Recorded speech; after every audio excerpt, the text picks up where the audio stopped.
Hello, and thank you for joining us for this special half-hour edition of the Newsfeed. I'm Rachel Thompson. And I'm Sarah Turner. For the next half hour, we look back and update you on the stories the Newsfeed has brought you about the Virginia Tech community and the New River Valley. And we will look ahead at stories that are likely to be bigger stories in 2016. Right now, we start with the first half of our show, the Year in Review. This year, Virginia Tech accepted more freshman students than ever before, and the impact has been felt all over campus. We talked to some students to get a feel for how the change has affected their experience this semester. Newsfeed reporter Patrick Kemp has more in this report. This year's freshman class has been the largest that Virginia Tech has seen to date, and it's all part of a plan to drastically increase enrollment over the next several years. But how exactly has the increase in population affected students' experience over this past semester? As a university with over 30,000 students, Virginia Tech has the infrastructure and resources to deal with a large population. But recently, the university has initiated plans to increase enrollment by as much as 5,000 students. As a result, this past semester saw the largest freshman class in the school's history, and some students have begun to notice. Ben Ripple, a student and member of the Marching Virginians, says that there is one place in particular he has noticed problems. Where I've noticed that the difference is in the dining halls. Like in Owens the other day, the line, it took me 25 minutes to get my food, and it wasn't even chicken parm day. Freshmen and cadets have been more severely affected by this process than others, mainly due to the fact they live on campus. But while most students are aware of the increased population, not all are necessarily upset about the changes. It did affect people because... Mark Mercier, a senior cadet living in the newly constructed Pearson Hall, says that he and others are simply learning how to adapt to the larger number of students. There's a little bit more people in the gym and at the dining halls, but other than that, it's just another adjustment we have to make. While things seem crowded at the moment, Virginia Tech has extensive plans to increase the size of campus with the addition of new dorms, dining halls, and student centers. Reporting for the Newsfeed from Blacksburg, Virginia, I'm Patrick Kemp. While there was a shortage in housing for incoming freshmen this year, Virginia Tech also experienced some shortages in their dining staff. After seeing the lowest retention rate in years, Virginia Tech Dining Services has made a big recruiting push to fill holes in their staff. But has it made a difference? Newsfeed reporter Ricky LeBlue has more in this story. Dining Services found themselves in a huge hole after losing 65% of their student employees from last year. They started offering students over $9 an hour for employment and filled approximately 50 positions in the Squires Food Court area. Burger 37 and Au Bon Pain are some of the busiest dining locations on campus, and the lack of employees forced managers and wage workers to work nearly 80 hours per week. The small staff not only caused limited service in some instances, but also hurt employee morale. Student Assistant Manager Ryan Turk, who has worked in Burger 37 for over a year, said that the lack of employees, along with a poor treatment from management, has hurt morale amongst the workers. Shaking it, sometimes you have to actually put in more ice cream again. It wasn't like I could call for help because we didn't have any staff. I mean, we had 2 people up there trying to keep up with about 60 students on burgers. So there's nothing I could do, and it got me pretty frustrated at times. Then again, though, milkshakes is just one of the most frustrating jobs you can get at Burger. So. Dining Services Director Ted Faulkner was not available for comment, but the lack of morale, says Turk, can also be attributed to small wages for assistant student managers and student managers. I'd say that it's pretty sad.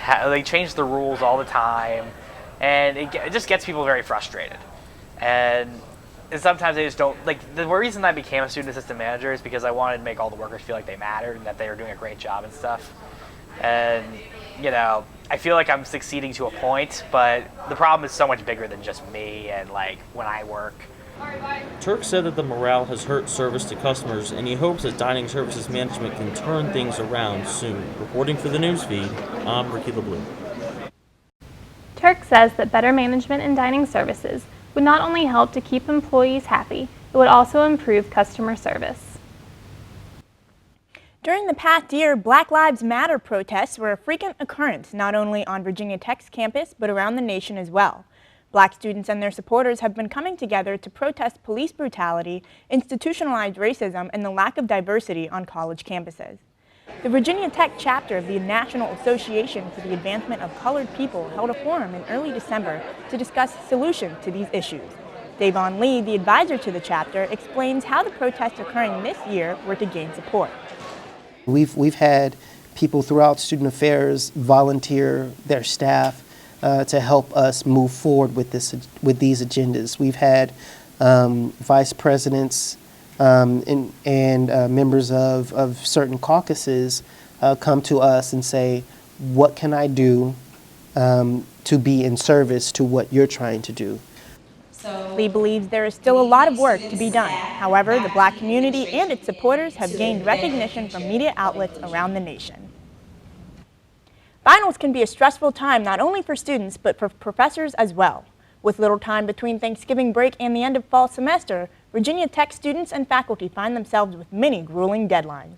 Newsfeed reporter Aaron Miller took a deeper look into how certain individuals manage their time and attempt to decompress during finals. On the Virginia Tech campus, students find themselves pulling all-nighters in the library preparing for finals.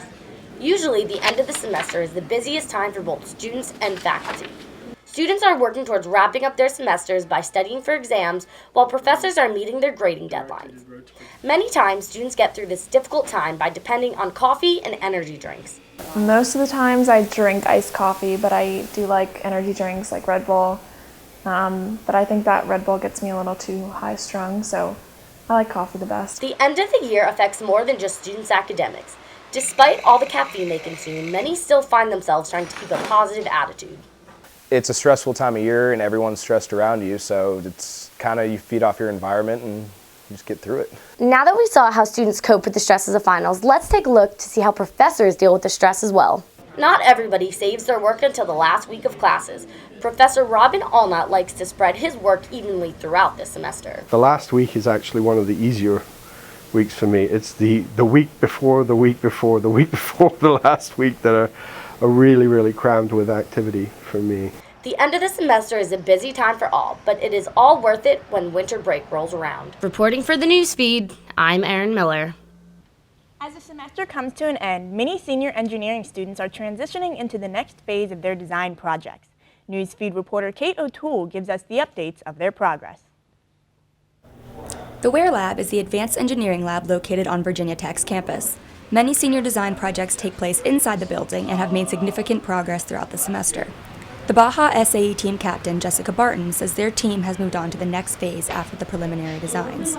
So last time we talked, we were finishing up our design process. We're just about finished with our designs, and we've started ordering material.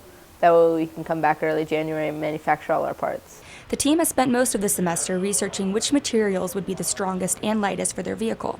They hope to have their off-road car running by February for their competition in April.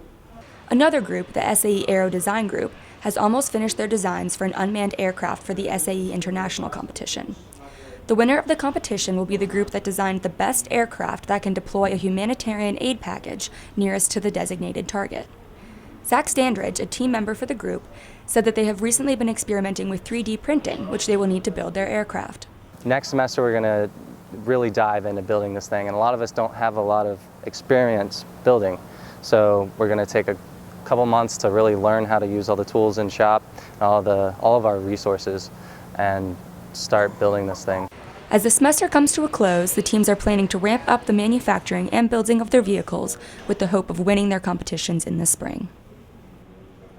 That was Kate O'Toole reporting. For more information on WARE Lab student projects, visit their website eng.vt.edu/warelab.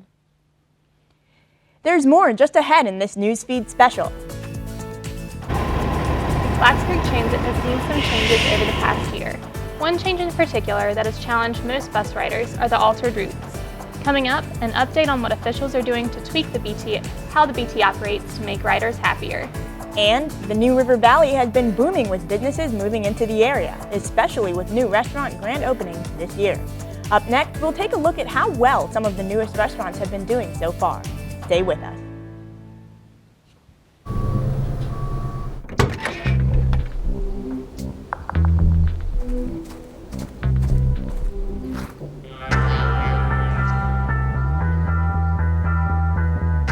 When you throw away money on wasted electricity, you're throwing away everything you could have bought with it. Saving energy saves you money. Learn more at energysavers.gov. Welcome back to this special edition of the Newsfeed. The Blacksburg Transit bus system has seen numerous changes this semester, with riders having to face adjustments to bus routes and schedules. Throughout the semester, BT staff has been tinkering with the schedule to find a schedule that works for students and bus operators. Facing a big bus operator shortage at the beginning of the semester, Blacksburg Transit was forced to make several changes to their bus operations. Several routes and schedules were affected, including the Heathwood, Patrick Henry, and Progress Street routes. Blacksburg Transit spokesperson Farron Horner said currently they are about 30 drivers short, but undertook a big marketing campaign to attract more operators. Horner said despite the multitude of early semester changes, they have found schedules to fit their current operating status. So a lot of it goes back to our operator problem, like we mentioned, but the most important thing to remember is the last change we made was on October 5th, and since then we haven't made any changes. So our goal was consistency and stability for customers. Construction also impacted route changes early in the semester, with several key areas around town and on campus under construction. Horner said the completion of the Alumni Mall project allowed BT to open up some of their normal routes again. This past year, Blacksburg welcomed several new restaurants and businesses to the area. Restaurants such as Wicked Taco and Highway 55 have gained popularity among students, while Frank's Cinnabon Theater and Grill has attracted residents from throughout the New River Valley. Newsfeed reporter Kyle Scott has more on these businesses' success. Highway 55's recent opening caps off a successful 2015 for up-and-coming restaurants in the Blacksburg area. In addition, Blacksburg has welcomed several other restaurants such as Wicked Taco and Frank's Cinnabon. Vastly approaching their second year in Blacksburg, Wicked Taco has staked their claim in the local restaurant scene. Almost a year's success under their belt has allowed them to explore some new features, according to General Manager Alex Chatelaine. Yeah, we're always looking at just new things that we can explore. As we're launching margaritas soon, we're going to actually be getting a bar table that can be serviced out here in the dining room. So it's going to be on wheels, and so we'll actually get to test out different various locations around the dining room. So we're really excited for that. Out at First and Main, Frank's Cinnabon and Grill has become the main attraction of the shopping center. Even with the upcoming Star Wars film, General Manager Ryan Clausen is not expecting the large turnout they had over the summer. It'll definitely be a drop-off because I know a lot of people actually go home or visit family for the holiday season. They do all that stuff. So, we'll definitely lose the student population, which will hurt, but the town will keep us pretty busy still. There are still more restaurants on the way. Zoe's Kitchen, also located in First and Main, should be opening its doors very soon. Reporting for the Newsfeed, I'm Kyle Scott. Back to you in the studio. A few months ago, we brought you a story about a campus ministry called Cross Training that offers college athletes a chance to grow and be empowered beyond the sports they're involved in. Similar to cross-training at Virginia Tech, there are student-based ministries flourishing on college campuses around the country that are open to athletes and non-athletes, such as Young Life. News reporter Trey Edmonds tells us more about this story. Throughout the semester, it is sometimes evident to see how Bible study classes affect one's semester outcome. From student athletes in VT cross training to student ambassadors in Young Life, students still find time to make everything work. Young Life is an outreach program that enables college students to enhance leadership skills. It is Christian-based, therefore a lot of their conversations are geared toward the Bible. Area Director Tim Harton explains what Young Life means to him. Young Life is actually an international Christian ministry. It's an outreach ministry to high school and middle school kids. And we at Virginia Tech in Blacksburg, all of our leaders are actually college students. So we have about 94 college students who volunteer between 15 and 20 hours a week, working in local high schools and middle schools, mentoring middle school and high school kids, and running Young Life programs for them. Even with the extensive schedule of college students, with proper planning, all necessities can be met. Games are played, interaction exercises are done, and also formal teaching is taught. Virginia Tech sophomore Trisha Blackman clarifies how she manages her study time with her Young Life time. Classes definitely come first, so once I know my schedule, I like to look at my free time, and you kind of have to figure out what comes first, and so figuring out my time and making sure that I leave myself enough space to study. Different organizations such as VT Cross Training, Chi Alpha, FCA, Athletes in Action, and even Young Life all come together with ideas and methods to help students stay grounded with their faith. Reporting for the Newsfeed, I'm Trey Edmonds. Well, that will wrap up the first half of this Newsfeed special, The Year in Review. Stick around because up next, a look ahead to 2016. Newsfeed anchors Aaron Miller and Ricky LeBlue are standing by to tell us more. Aaron and Ricky? That's right, Rachel and Sarah. We'll be switching gears and turning our focus to 2016. As we all prepare to say goodbye to 2015 and transition to a new year, what do we have to look forward to? Well, in the next half of our special, we will show you. Aaron and I will return with this news feed, The Year Ahead, after this short break. Stay with us.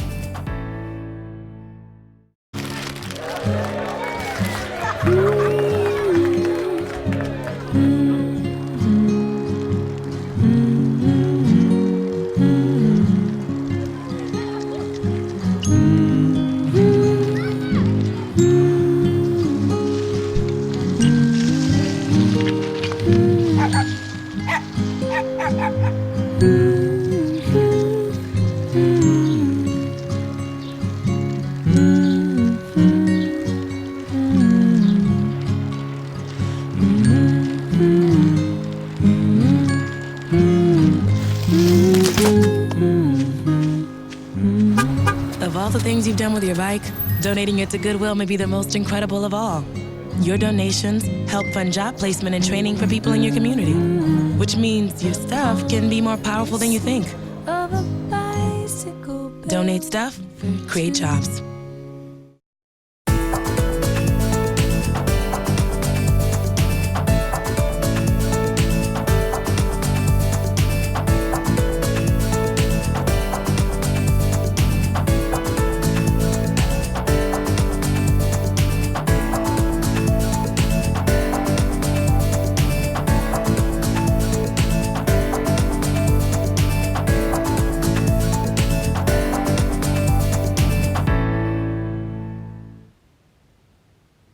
Hello and welcome back to this second half of this special edition of the Newsfeed. I'm Ricky LeBlue. And I'm Aaron Miller. Earlier in our show, we gave you updates about memorable stories that the Newsfeed reported about Virginia Tech and the New River Valley. And now we will look ahead at stories you will likely see making headlines in 2016. Our first story in our look ahead to 2016 takes us to the newest completed construction on the Virginia Tech campus, Pearson Hall. Pearson Hall has been open for less than a month, but its impact on the Virginia Tech Corps of Cadets functionality is evident and will be for some time to come. Newsfeed reporter Hannah Martin has more on this story. I'm here at Pearson Hall where construction is still underway, and although we see this as just another building that's popped up and improved Virginia Tech's functionality, there's more to the building than meets the eye. Pearson Hall, the new housing building for the Virginia Tech Corps of Cadets, was open for move-in on November 14th. The move-in was scheduled to take all day, but cadets finished the job several hours early. This is just the beginning of a major transformation of Upper Quad. After months of delayed construction and hindered functionality, many members of the Corps, including Noah Staples, are excited about the transition. I wasn't anticipating it to take the construction as long as it took, and so I wasn't anticipating living in a three-man room, but now that it's done, I'm happy because we get to go back to normal living conditions. Quality of life for the Corps has certainly improved and will continue to as projects are finished one by one. Pearson Hall was built with thought and dedication, including the utilization of bricks from the first academic building ever erected on Upper Quad. Major General Randy Folhart elaborated on the design process. Pearson Hall is a storybook. It's a story that's written on the outside of the building, from everything from the evolution of the names of the college and the university over the years, to our relationship with the pylons down on the War Memorial Plaza, to the cadet uniforms and items and buttons and things that are actually on the outside of the building that go all the way back to the 1800s. This includes the lights that honor the 7 Virginia Tech recipients of the Medal of Honor. Renovations to the Upper Quad won't be complete for another 2 years, but we look forward to seeing the progress as it develops. Reporting for the Newsfeed from Pearson Hall, I'm Hannah Martin.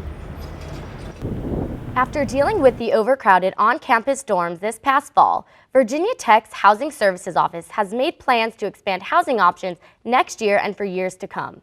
To accommodate President Sand's wishes to expand the university with larger freshman classes, plans have been made to create more space for freshmen who have been living 3 people to a room in many dorms this academic year. As Newsfeed reporter Emily Halstead reports, some even have lived with resident advisors. Virginia Tech welcomed its largest freshman class this past fall, resulting in unanticipated overcrowding in dorms such as Pritchard, where many resident advisors were forced to live with freshmen. RA Hannah Largan shares how Pritchard Hall has suffered the most under these overcrowded living situations. I would definitely say that if they want more incoming freshmen, they would have to build more residence halls, because living in lounges with 4 other people is not ideal, and RAs having roommates, it's okay for like a small amount of time until they can move them somewhere else. But Pritchard Hall, which is where I live, we're the biggest dorm, and we are the last dorm to have people get moved out. So we are definitely feeling the effects. The majority of our lounges are taking up with people. So I would definitely say building more residence halls would definitely be about the only way, because there's just simply no room for all of these people. Senior Associate Director for Housing Services Kenneth Belcher discusses how the increase in freshmen will affect on-campus housing in years to come. We have plans on campus to look at new residence halls, and our Northwest Precinct is one of our concepts that's on the drawing board right now, to talk about how we could increase our on-campus capacity, around 1,500 to 2,000 beds on campus in the next 5-6 years as kind of a target. As the freshman class grows, housing will have to as well. For the newsfeed, this is Emily Halstead reporting. In addition to expanding on-campus housing, the rise in new off-campus housing complexes will ease overcrowding housing in years to come. Belcher said that although housing services will do its best to accommodate the increased number of students living on campus, they are hoping the town of Blacksburg will have to adjust to the increasing number of students each year as well. The Virginia Tech women's basketball team is making a strong case for its first winning season since 2006. To start the year, the Lady Hokies won an impressive 7 out of 8 games. Newsfeed reporter Chris Barnhart tells us more. Virginia Tech women's basketball team is off to an impressive 7-1 start to the season, with big road wins at Penn State and at 8th-ranked Tennessee most recently. Junior point guard Vanessa Panousis thinks that winning late last season, when the Hokies won a school record 2 ACC tournament games, and early this season has given the team huge confidence moving forward. I think that was a great momentum for us. We really need the confidence to come into this season, knowing that we can do a lot better than we did last season, and winning those 2 games was just a sign that we really can beat a lot of the teams in the ACC. Head coach Dennis Wolf hired assistants Bill Dooley, Heather Vuelin, and former player Brittany Anderson this offseason, hoping the 3 would contribute to increased player development. Wolf says he's happy with the momentum carrier from last year to this year's strong start. Well, I've seen a lot of basketball over my 30-something years as coaching, and I think the carryover from the end of last year was what I had hoped it would be. I think they got a taste of winning. They knew they were close. And they've worked very hard through the spring and the summer to put themselves in a good position. As the season progresses, Virginia Tech will need to continue playing good defense. IMG's Andrew Allegretta has broadcasted the team's games for the past 5 years and says that this year's group has the most talent of any Wolf-coached team that he has seen. I've seen improvements in a team that plays smarter basketball now, a team that plays really strong defense, which is something it didn't do when he first got here. And then specifically this season, you can see a really increased amount of talent. Virginia Tech will look to build on their hot start as they host 5 more non-conference games before beginning the ACC slate against Boston College. The combination of an experienced head coach in his 5th year at Virginia Tech, several key returning starters, strong talent, and a hot start are all factors that have the Lady Hokies poised for a breakthrough 2015 to 2016 season. Reporting for the Newsfeed, I'm Chris Barnhart. This special edition of the Newsfeed continues after this break. What goes into preparing for a competition that involves building construction? Just ahead, we'll see how a group of Virginia Tech students are preparing for such a competition in Reno. And a bucket list is commonly known as a list of things you've always wanted to do before you kick the bucket. Up next, find out how the Hokie bucket list is a little different and why it's so special to so many students. Stay with us.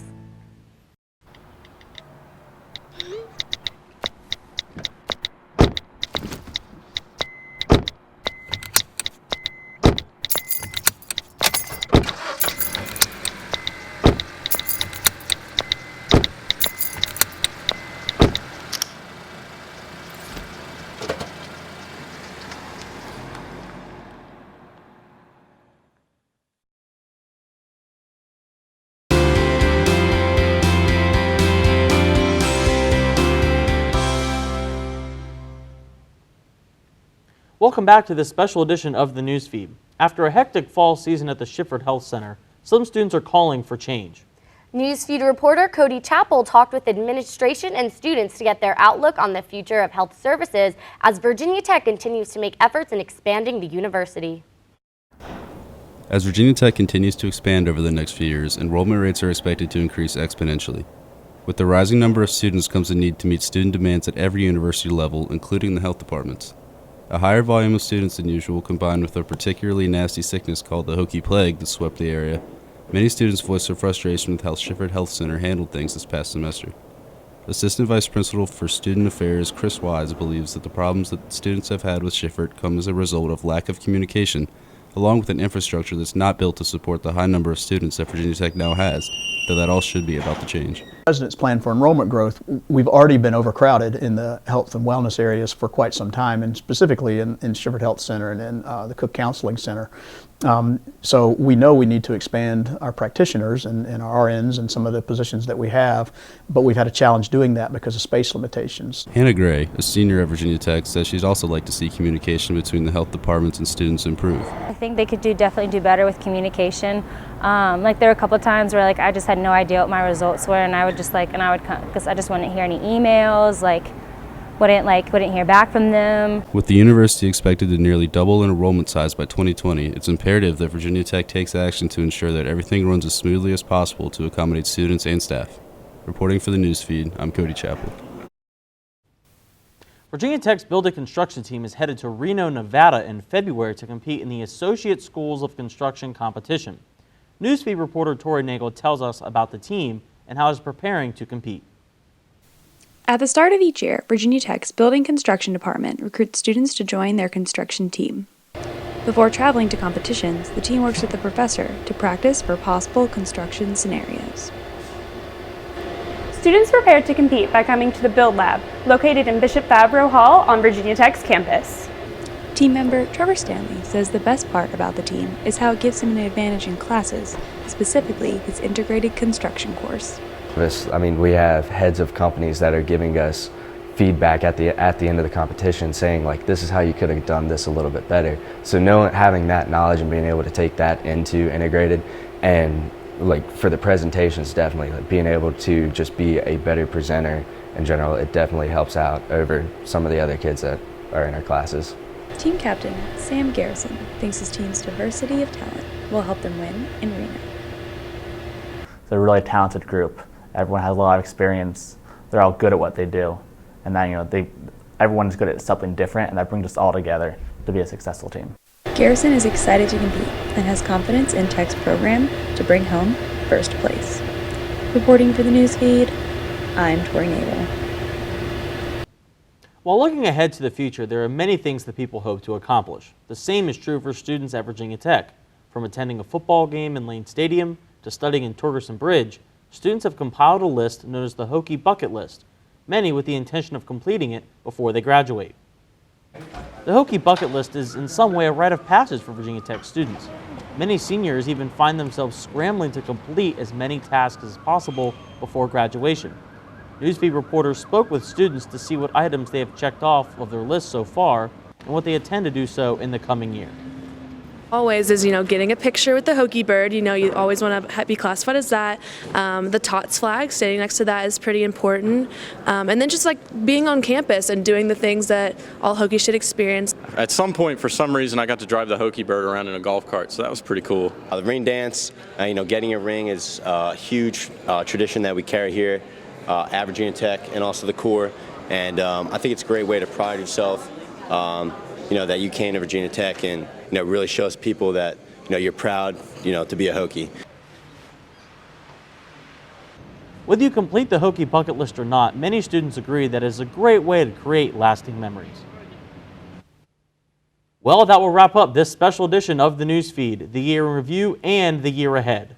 The Newsfeed is taking a break, but we'll be back in early 2016 with a group of new reporters and anchors and a new crop of stories to keep you up to date about what's going on with Virginia Tech and the New River Valley area. While we are away, if you have a story idea, contact us. As always, you can connect with us on Facebook and Twitter, and you can reach out to us by email at thenewsfeednrv@gmail.com. Thanks for joining us. I'm Ricky LeBlue. And I'm Erin Miller. For all of us here at the Newsfeed, happy holidays.